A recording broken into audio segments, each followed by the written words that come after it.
자, 민수기 19장. 음, 음, 지난주에 19장 1절서부터 음, 13절까지 본문을 읽었는데 오늘은 14절서부터 끝절까지 한번 읽어보도록 음, 하겠습니다. 미리 민수기 19장은 꼭 한 번씩 읽어보셨을 거라고 생각을 하고 14절서부터 끝절까지 자, 천천히 같이 한번 음, 읽어봅니다. 장막에서 사람이 죽을 때의 법은 이러하니 무릇 그 장막에 들어가는 자와 무릇 그 장막에 있는 자가 7일 동안 부정할 것이며 무릇 뚜껑을 열어놓고 덮지 아니한 그릇도 부정하니라.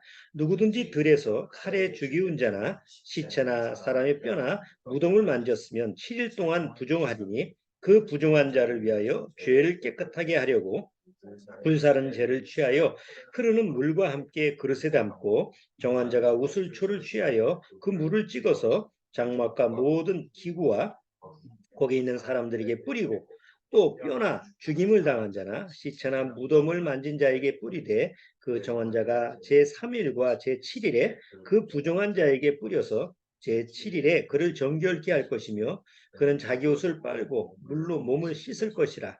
저녁이면 정하리라. 사람이 부정하고도 스스로 정결케 아니하면 여호와의 성소를 더럽힘이니 그러므로 총회 중에서 끊쳐질 것이니라. 그는 정결케 하는 물로 뿌리움을 받지 아니하였은즉 부정하니라. 이는 그들의 영영한 율례니라. 정결케 하는 물을 뿌린 자는 그 옷을 빨 것이며 정결케 하는 물을 만지는 자는 저녁까지 부정할 것이며 부정한 자가 만진 것은 무엇이든지 부정할 것이며 그것을 만지는 자도 저녁까지 부정하리라. 자, 우리 같이 기도드리고 말씀 같이 보도록 하겠습니다. 하나님 아버지 감사합니다. 점점 주님이 우리에게 약속하신 우리 이 육신을 떠나서 주님과 영원히 살 수 있는 그런 소망의 때가 점점 가까이 오는 줄 압니다. 이 세상 정세가 우리가 눈으로 목격하는 그런 이 세상의 모든 일들이 바로 그 하나님의 약속을 향해서 나간다는 사실을 증명하고 있습니다.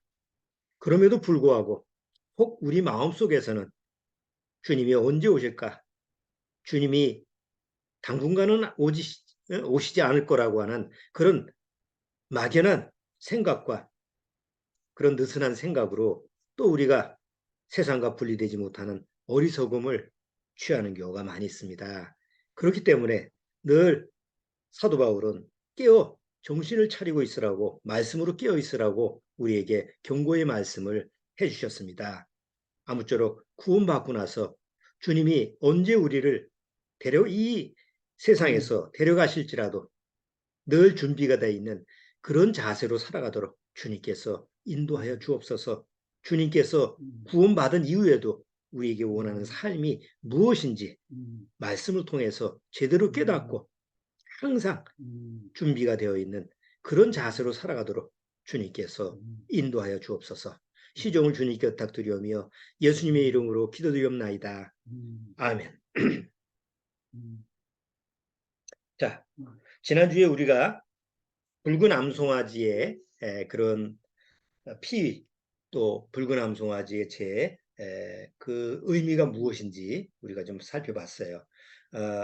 붉은 암송아지의 그 규례라고 하는 것은 하나님 앞에서 우리가 어떻게 영원한 죄 사함을 받고 하나님이 원하는 사람이 되느냐 이런 부분에 대한 가장 귀한 모형이라고 그랬죠. 규례라고.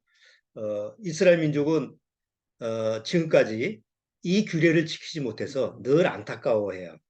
물론 뭐 이스라엘 민족 전체가 그런 것이 아니고 소수 종교인들 한 10%나 뭐 한 15% 되는 그런 아주 열심인 종교인들이 그런 모습을 가지고 있죠. 그래서 어찌하든지 성전이 다시 재건되고 그리고 그 성전이 재건되는 가운데 속에서 이 붉은 암송아지의 규례를 지킬 수 있는 날만 기다리고 있어요. 손꼽아서 기다리고 있어요. 그래서 모든 걸 갖추고 있고 그리고 이제 지난주에 제가 설명드렸다시피 붉은 암송아지도 찾아서 붉은 암송아지를 어떻게 하여튼 수많은 연구 끝에 찾아서 그것을 준비하는 뭐 그런 모습까지 취하고 있다라는 것을 우리가 지난주에 살펴봤어요. 자, 오늘은 이제 조금 더 깊이 들어가서 그런 그 붉은 암송아지의 규례라고 하는 것이 정말 하나님이 우리한테 주시는 교훈이 무엇인지, 그건 그냥 단순히 이스라엘 민족의 규례로 끝날 것인지, 아니면 구원받은 우리에게도 적용되는 것인지 조금 더 나아가서 좀 집중적으로 한번 살펴보도록 할게요. 자, 이 세상이 원하는 사람이 어떤 사람이죠? 세상이 원하는 사람. 세상이 원하는 사람은 어떤 사람일까요? 그래서 쭉 제가 인터넷을 한번 찾아봤어요. 세상이 원하는 사람.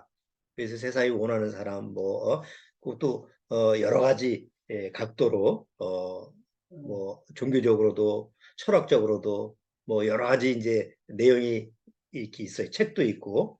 이제 추려보니까 매사에 진실한 사람을 원해요. 세상에서도 매사에 진실한 사람을 원해요. 또 근면정직 성실한 사람을 원해요.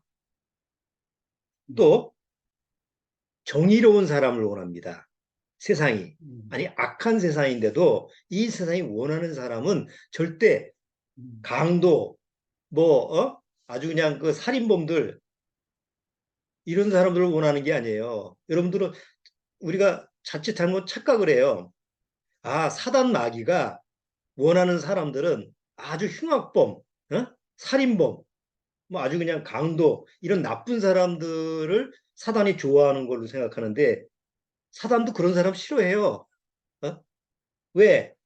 전혀 이용 가치가 없는 사람들이에요. 그래서 그런 사람들은 그렇죠? 살인범들을 사단이 뭘 이용을 해먹겠어요? 세상에서 흉악범들을 사단이 뭘 이용해 먹겠어요? 그건 자기 죄 때문에 자기 스스로 망할 길로 가는 건데 그거는 사단이 손을 안 대도 사단이 뭐 타치를 안 해도 지 알아서 지옥 가는 사람들이에요. 그러니까 죄를 마음대로 지어도 마음대로 짓고 지 맘대로 살아가는 사람들은 사단이 좋아하는 사람이 아니라 그냥 관여를 안 하는 사람들이에요. 아, 저건 내가 타치를 안 해도 지가 알아서 지옥 갈 놈들이니까 뭐 지 알아서 살겠고 하는 거죠. 그런데 사단이 좋아하는 사람들은 누구냐면 바로 이런 사람들이에요. 아주 진실한 사람, 근면정직 성실한 사람, 정의로운 사람, 성숙한 사람, 솔선수범하는 사람, 세상에 꼭 필요한 사람. 아, 이런 사람들은 사단이 좋아하고 세상이 원하는 사람이에요. 왜? 이런 사람들을 이용하면 하나님의 복음을 가릴 수가 있거든요. 하나님의 의보다는 자기 의를 붙잡을 수 있는 조건이 갖춰진 사람이기 때문에 사단은 이런 사람들을 더 원하는 거예요. 여러분 세상 이렇게 한번 잘 보세요. 세상에 영향을 주는 사람들은 강도 살인범들이 아니죠. 그거는 어떤 뉴스에 나오는 뭐 이슈가 되지 누가 저 미국에서 저 총기를 가지고 사람을 몇 사람 죽였다, 뭐 수십 명을 죽였다. 그러면 사람들이 뉴스 보고 놀라고 끝나죠. 그리고 욕하고 끝나잖아요. 저런 죽일 놈들. 그리고 끝나는 거예요. 그러나 세상에 영향을 주는 사람들은 뭐예요? 종교적으로 아주 그냥 외형적으로 보면 거룩한 그런 모습을 취하는 그렇죠? 교황이 바티칸에서 로마 교황청에서 뭐 수십만 사람들을 모아놓고 나서 정기적으로 한번 와서 손 긋고 어? 은혜의 메시지를 전하고 그럼 사람들이 다 그 모습을 보고 막 환장을 하잖아요. 또 정치적으로도 어떤 사람이 자기 이슈를 가지고 자기가 주장하는 거 가지고 막 사람들한테 설교를 하고 히틀러처럼 말이죠. 그럼 사람이 막 열광을 하고 그러죠. 그러니까 세상에 영향을 주는 사람들은 세상이 원하는 사람들은 이렇게 근면정직하고 성실하고 성숙하고 성숙하지 못하는 사람들은 세상이 원하지 않아요. 그러니까 학교 교훈에 보면 뭐예요? 주로 근면, 정직, 성실, 정직한 사람이 되자. 이런 게 학교 보면 다 그런 거잖아요. 그게 세상이 원하는 사람이에요. 그리고 교육 이념도 다 그 세상이 원하는 사람을 키우기 위해서 다 교육이 그쪽으로 맞춰져 있는 거고. 여러분, 여태껏 아담 이후 지금까지 세상에서 거룩한 사람을 원하는 경우가 있었나요? 거룩한 사람이 되자고 뭐 누가 부르짖었던 사람이 있나요?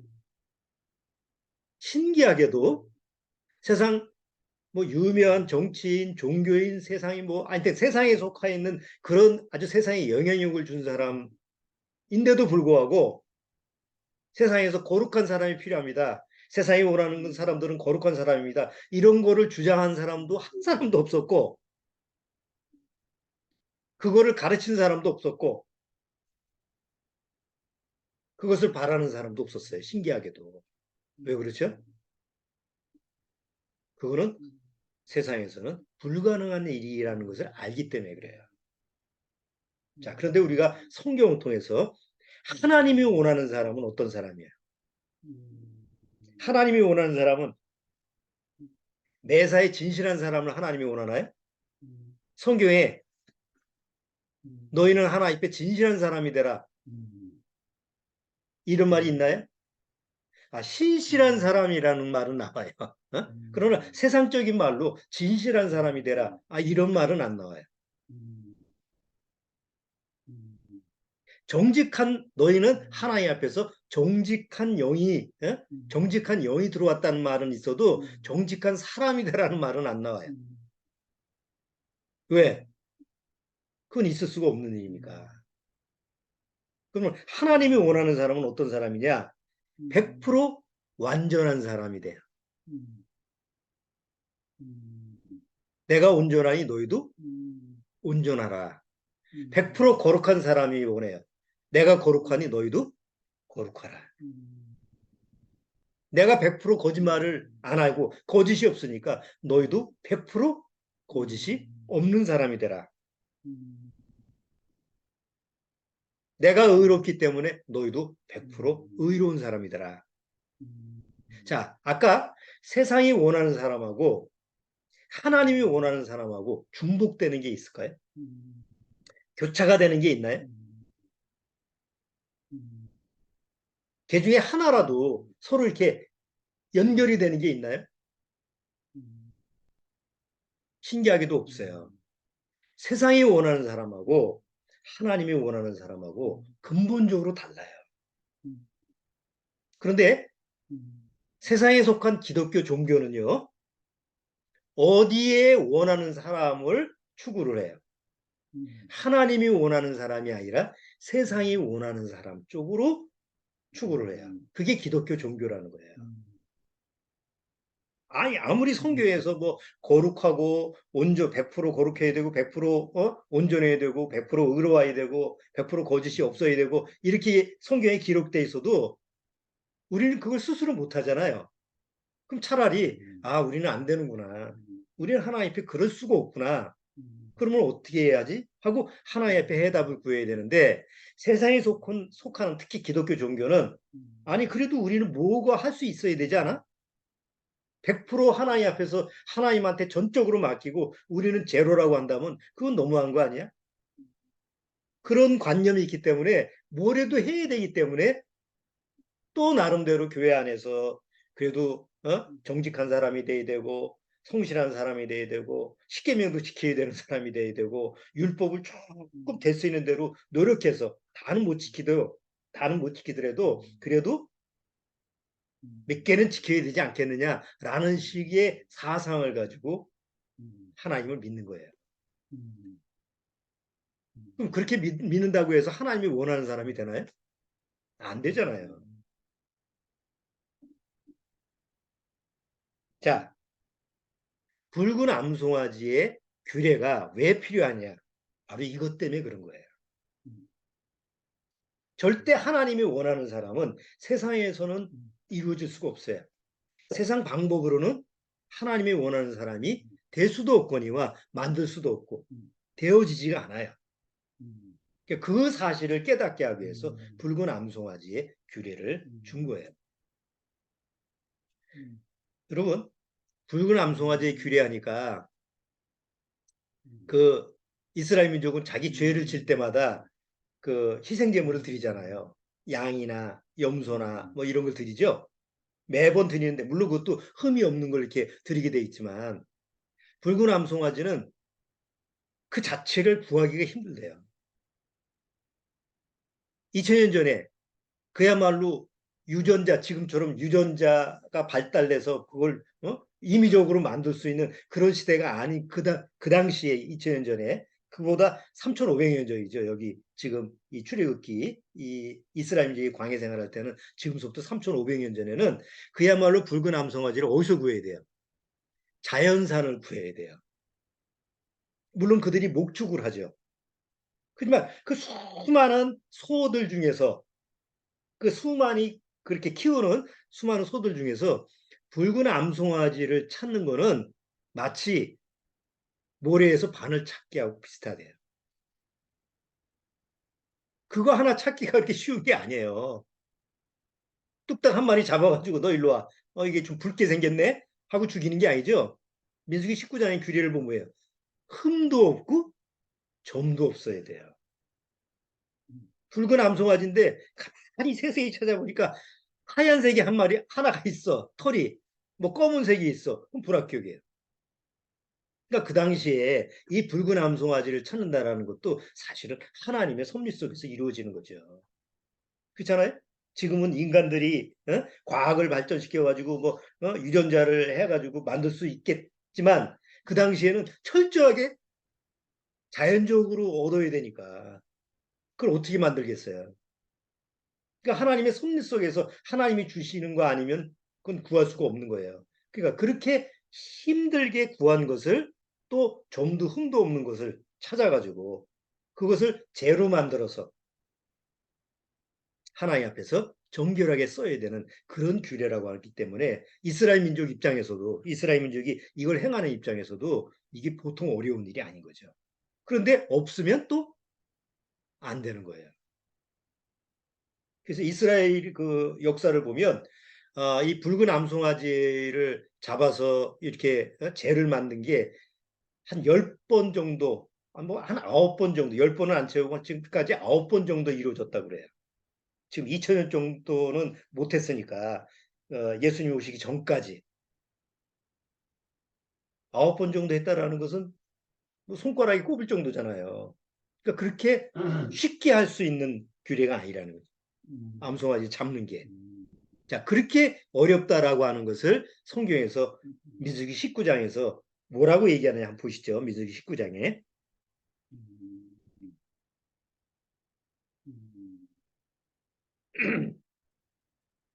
여호와께서 19장 1절 여호와께서 모세와 아론에게 일러가라을 때 여호와의 명하는 법의 율례를 이제 이루노니 이스라엘 자손에게 일러서 온전하라는 건 완전하다는 거죠. 흠이 없고 아직 멍에 매지 아니한 붉은 암송아지를 내게로 끌어오게 하고 너는 그것을 제사장 엘리야살에게 줄 것이요. 자, 그러면 여기서 하나님이 원하시는 건 뭐예요? 하나님이 원하는 사람이 누구냐? 100% 온전한 사람이다. 100% 죄가 없는 사람이다. 100% 거룩한 사람이에요. 100% 의로운 사람이 돼. 근데 아담 이후에 세상에는 그런 사람이 있어요, 없어요? 없잖아요. 예수님이 오시기 전까지는 붉은 암송아지로 대체를 했는데 그러면 그렇게 점도 흠도 없는 온전한 붉은 암송아지는 결국 누구의 모형이냐? 이 세상엔 찾아볼 수 없는 100% 완전한 의로운 사람, 100% 완전한 거룩한 사람, 100% 완전히 거짓이 없는 사람, 100% 죄가 없는 사람은 누구예요? 예수님밖에 없는 거예요. 그래서 붉은 암송아지는 누구의 모형인 거예요? 예수 그리스도의 모형인 거예요. 바로 붉은 암송아지가 하나님 앞에서 피를 내서 죄를 정결케 하고 죄를 내가지고 그 몽땅 태워서 죄를 내가지고 그리고 그 물로 항상 씻어서 거룩함을 유지할 수 있는 것은 바로 앞으로 오실 예수 그리스도의 모형이었다는 거죠. 예수님이 오심으로 말미암아 더 이상 붉은 암송아지가 필요해요, 안 필요해요? 안 필요하죠. 왜? 예수님이 실제로 오셨으니까. 여기 19장 보세요.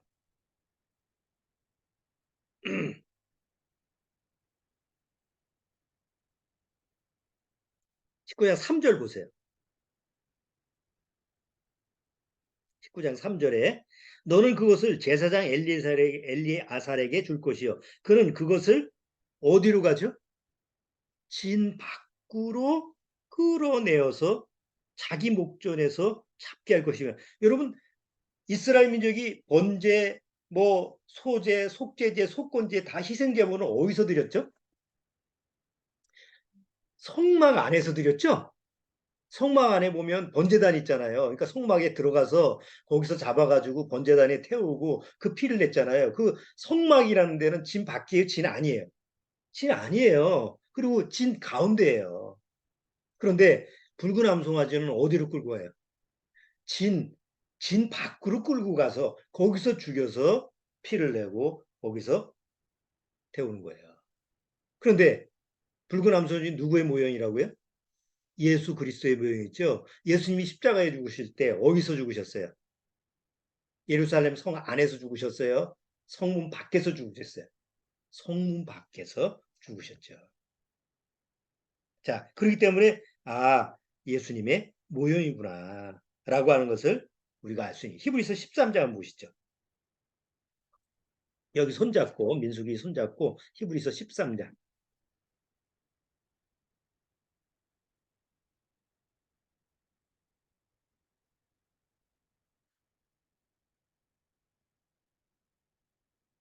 자, 히브리서 13장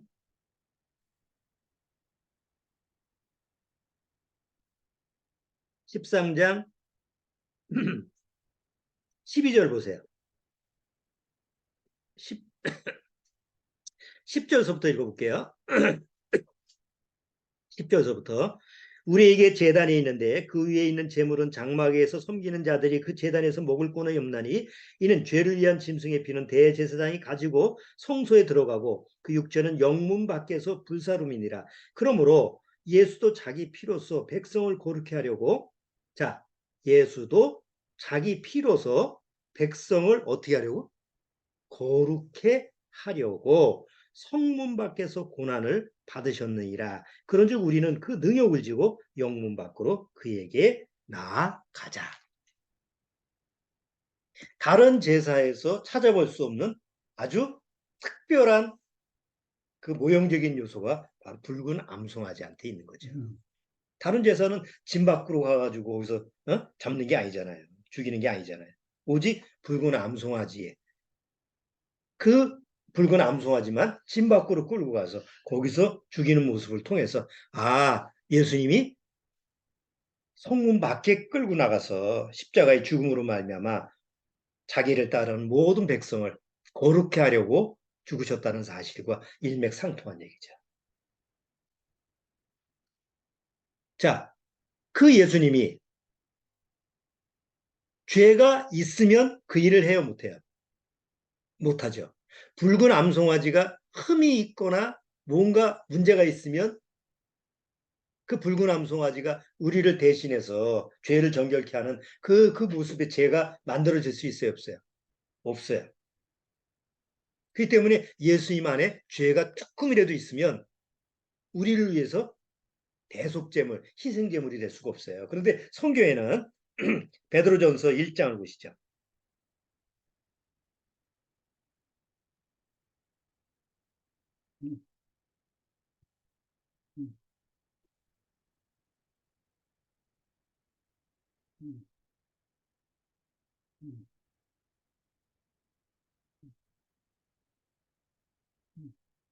자, 베드로전서 1장 2절. 자, 1장 2절 같이 한번 읽어보겠습니다. 곧 하나님 아버지의 미리하심을 따라 성령의 거룩하게 하심으로 순종함과 예수 그리스도의 핏부림을 얻기 위하여 택하심을 입은 자들에게 편지하노니, 핏부림을 얻기 위하여 택하심을 입은 자들, 예수님의 핏부림이라는 것은 바로 붉은 암송아지의 피하고 같이 연관되는 거예요. 19절에도 보세요. 19절에도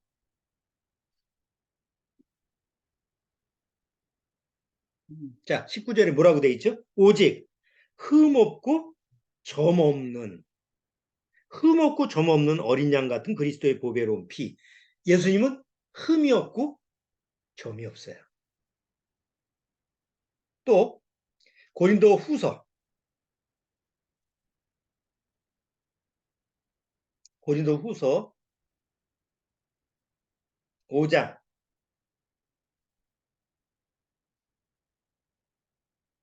고린도 후서 5장 21절.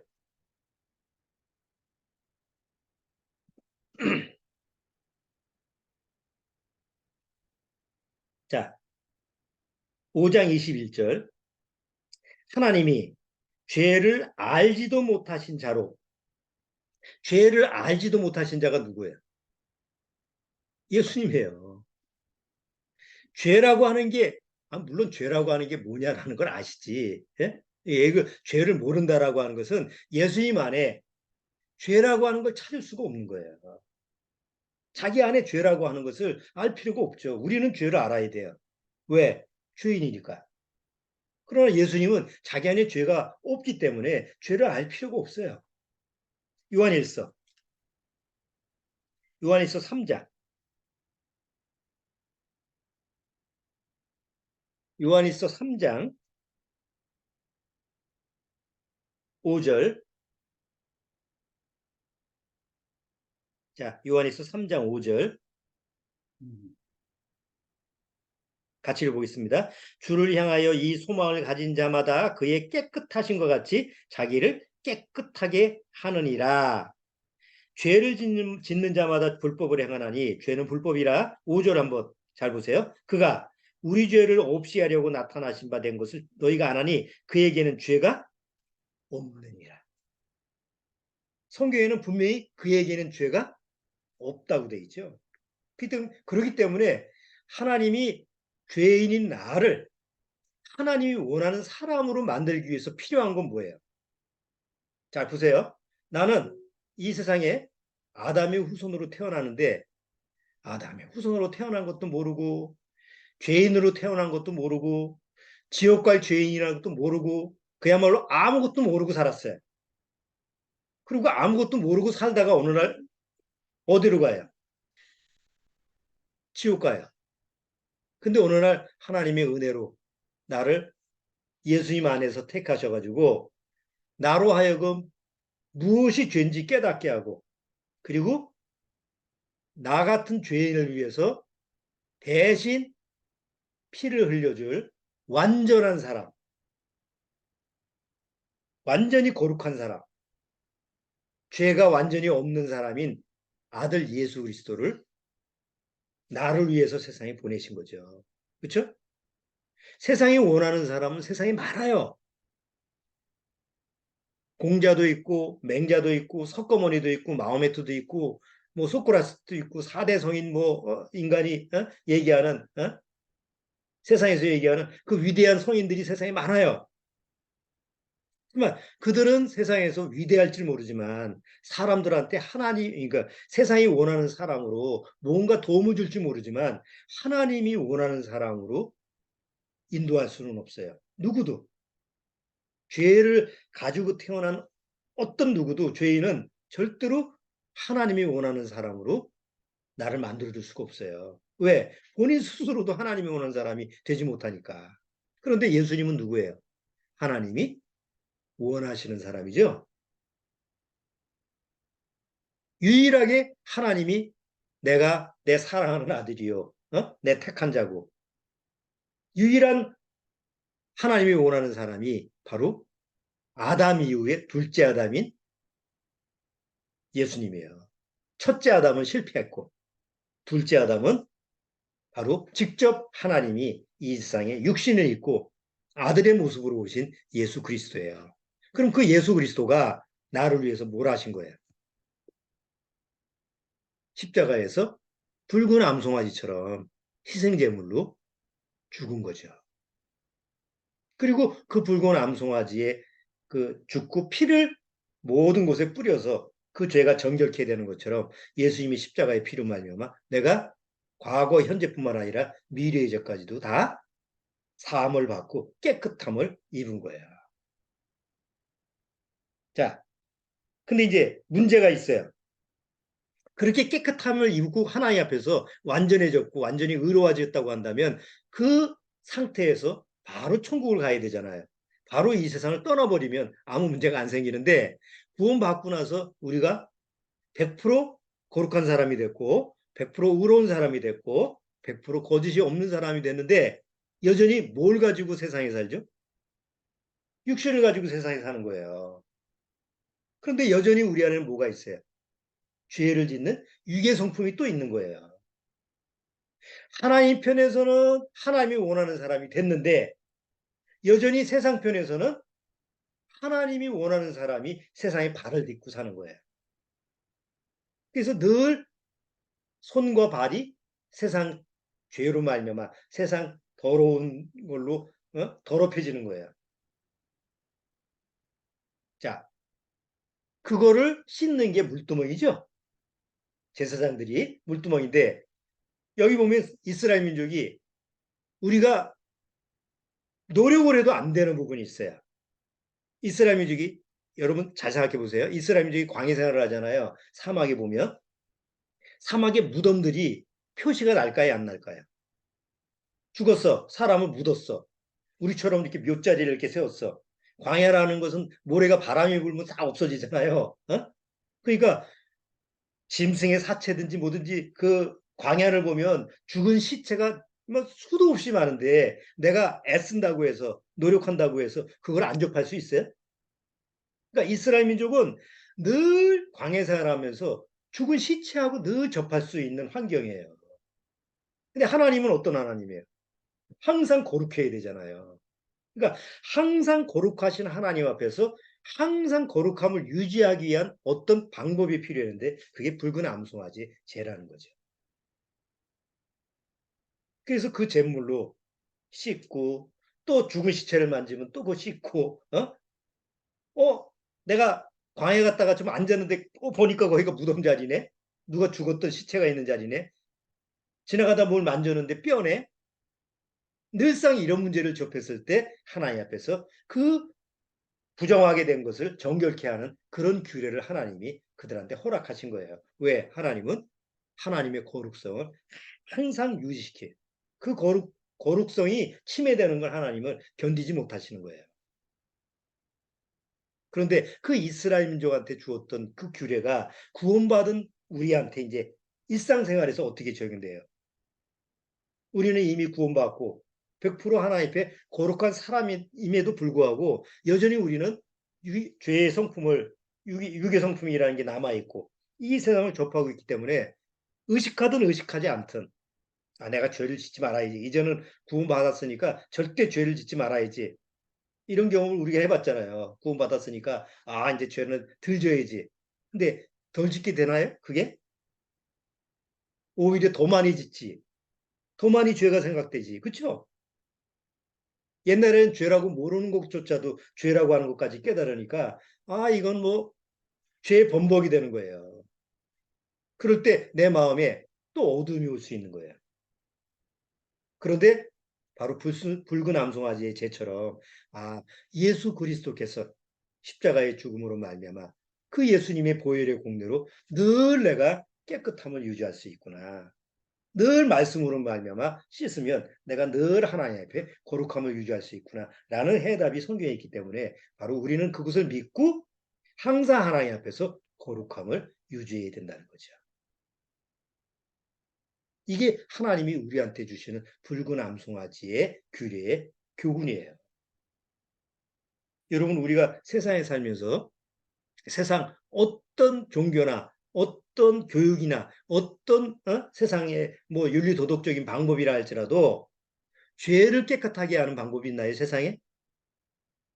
죄를 안 지게 하는 방법, 너 이렇게 말 안 들으면 감옥에 보낼 거야. 뭐 이런 법적인 뭐 제재, 아니면 뭐 경고, 아니면 뭐, 협박, 뭐 이런 게 세상에서는 있지만, 죄를 거룩하게 하는 방법은 세상에 있어요, 없어요? 없어요. 죄를 씻는 것도 없어요. 그런데 오직 성경에서 하나님이 주시는 그 예수 그리스도 안에서만 이게 있는 거예요. 그리고 그거의 효과를 볼 수 있는 건 누구만 가능하죠? 그리스도 안에 있는 구원받은 성도들. 오직 구원받은 성도들만 그 효과를 입는 거예요. 내가 의식하지 않아도 늘 내 죄에 대해서 예수 그리스도의 보혈의 피뿌림이 예수 그리스도의 보혈의 공로로 말미암아 늘 거룩성을 유지할 수가 있는 거예요.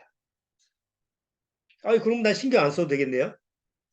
신경 안 쓰면 그 효과가 하나님 앞에서는 이루어지지만 내 심령 안에서는 영향을 안 미쳐요. 왜? 계속 죄에 대한 처리가 내 마음에서 믿어지지 않으니까 죄책감이 생기고 죄의식 때문에 구원 받았음에도 불구하고 또 마음에서 평안을 못 누리는 거예요. 그게 행복하지 않는 거지. 구원 받아도 행복하지 않다고 한다면 그건 불행한 거 아니에요? 그래서 이 거룩성, 하나님 앞에서 이 거룩성을 유지한다라고 하는 것은 신앙생활에서 하는데 굉장히 중요한 거죠. 자, 그렇기 때문에 민수기 돌아와서 자, 민수기 19장 돌아와서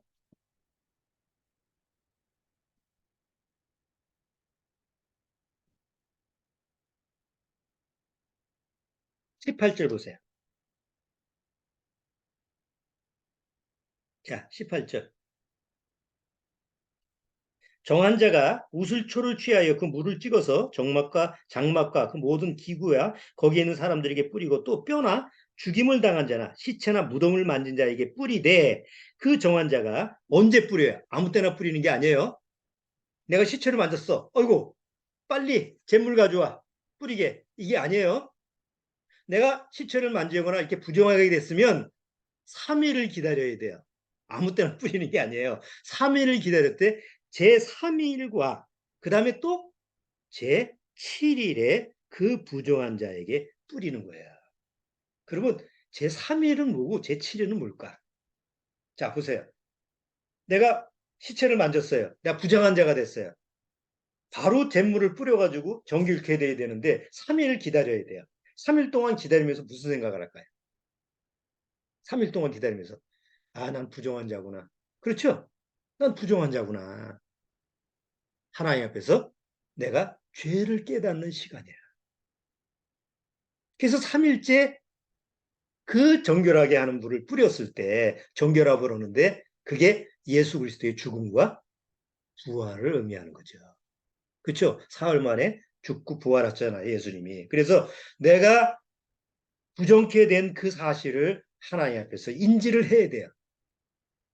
습관적으로 그냥 종교적으로 하는 게 아니에요. 내가 하나님 앞에서 이렇게 죽었구나. 이렇게 부정한 자구나. 만약에 하나님의 해답이 없으면 나는 부정한 자로, 결국 하나님 앞에서, 하나님 앞에 저주를 받게 되는데, 이 붉은 암송아지 죄 때문에 정결함을 이었구나. 감사하구나. 이게 3일에 적용되는 거예요. 근데 왜 7일까지 또 가야 되느냐? 그 죄가 7일, 3일째에 죄와 내 모든 것이 정결하게 됐지만 여전히 뭐가 남아있어요? 그 사람은 죽은 게 아니죠? 여전히 살아있잖아요. 7일째가 돼야만이 완전한 구속이 되는 거예요. 이거는 우리한테는 뭐예요? 예수님이 십자가로 구원받고 나서 이제 거듭나서 완전하고 거룩한 사람이 됐지만 내가 완전한 구속이 되기 위해서는 뭘 벗어나야 돼? 육신을 완전히 벗어나죠. 그럼 육신을 벗어날 때가 7일째 완전한 구속을 내가 하나님 앞에 받을 때예요. 그러면 하나님과 영원히 연합하고 결합하는 때죠. 그래서 붉은 암송아지는 7일, 제3일과 7일째. 우리가 갈라디아서 6장 한번 보시죠.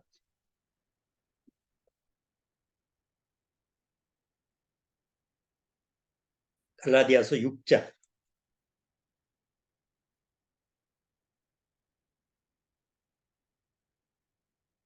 14절.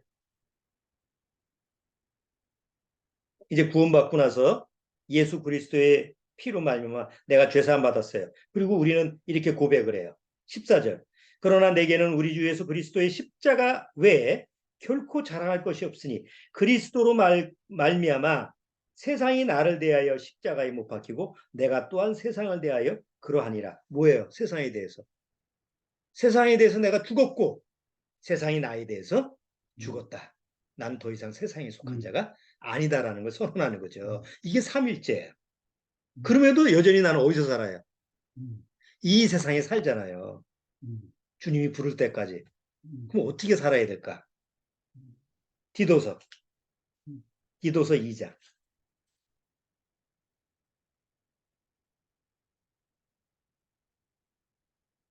디도서 2장.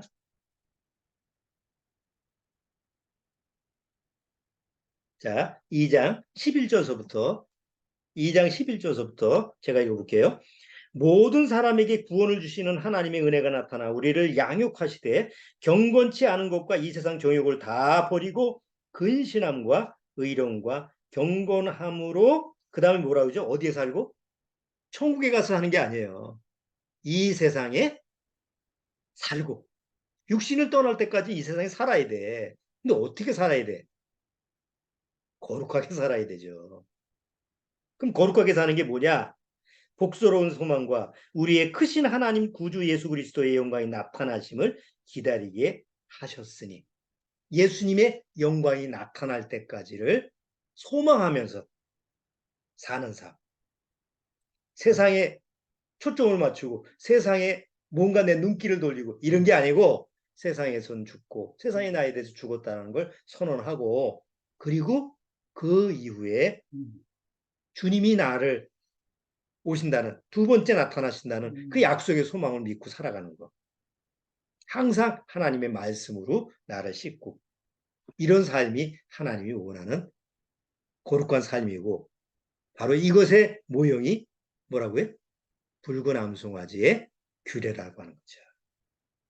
자, 지난주에 이어서 오늘 붉은 암송아지의 아주 비밀 그런 부분을 잘 살펴봤는데 여러분 뭐 내용이 좀 잘 소화가 안 되면 설교를 다시 한번 들어보시든지 이 민수기 19장 내용을 천천히 한번 다시 한번 읽어보시면서 왜 점과 흠이 없는 거를 죽이라고 했고 또 하나님 앞에서 어떻게 잡아서 죽이고 또 3일과 7일째 왜 뿌리라고 했는지 이런 내용을 잘 설교 내용하고 부합해서 다시 많이 묵상을 해보시면 많이 도움이 되실 것 같아요. 자, 오늘은 여기까지 하도록 하겠습니다. 자, 우리 기도하고 마치도록 하겠습니다. 하나님 아버지 감사합니다. 정말 구약의 민수기를 통해서 붉은 암송아지의 규례가 비록 이스라엘 민족한테 주었던 그런 규례지만 우리한테는 바로 예수 그리스도 안에서 이루어지는 하나님의 은혜와 축복이 되는 줄 압니다. 붉은 암송아지의 피로 말미암아 그 죄가 사해지고 거룩함을 얻었듯이 우리가 예수님의 피로 말미암아 바로 하나님 앞에서 거룩함을 얻었다는 사실을 증거하고 있습니다. 또 그 죄로 말미암아 구원받았음에도 불구하고 여전히 이 세상에 살 때 내 안에 있는 그 죄들을 어떻게 늘 씻어가느냐, 어떻게 하나님 앞에 거룩함을 유지하느냐라는 완벽한 해답이 바로 예수 그리스도 안에서 우리에게 약속으로 주어진 줄 압니다. 아무쪼록 구원받은 우리 믿음의 식구들, 이 붉은 암송아지의 규례를 통해서 하나님의 은혜를 더 깊게 헤아리고 그 하나님의 은혜에 감사하며 살아갈 수 있는 믿음을 허락해 주옵소서. 내 육신이 아프고 내 육신에 여러 가지 문제가 있다 하더라도 그것은 세상에 속했다라는 거 이미 세상에서 십자가에 처리가 됐다는 사실을 시인하고 더더욱 보이지 않는 그 하나님의 하늘의 소망에 나를 더 맡길 수 있도록 주님께서 믿음으로 이끌어 주옵소서. 예수님의 이름으로 축원하옵나이다. 아멘. 자, 마치도록 하겠습니다.